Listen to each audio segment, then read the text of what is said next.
1 चमचा आपण साजूक तूप घालतोय.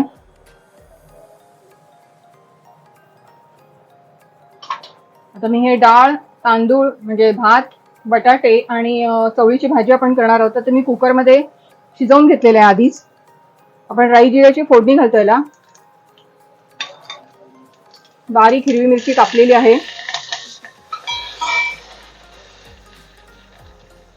कढीपत्ता आहे.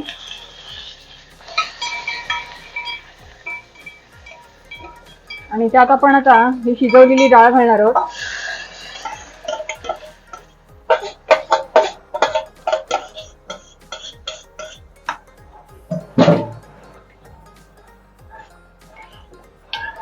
फक्त छान उकळी येऊ द्यायची त्याला.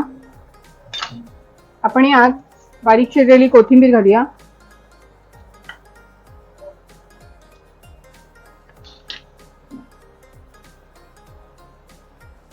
मीठ घालायचं आपल्याला.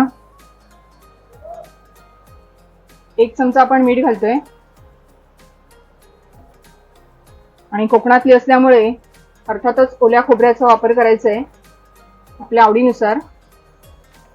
वरणामध्ये खूप छान लागतं ओलं खोबरं. तर आता आपण याच्यामध्ये कढईमध्ये तेल घालूया. आता मी दुसऱ्या बाजूला ठेवलंय, ताक ठेवलेलं आहे. तर मला यातली फोडणी आता ह्याच्यात घालायची आहे.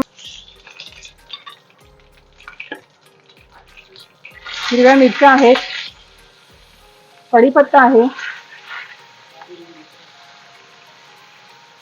आपण हे आलं घालतोय.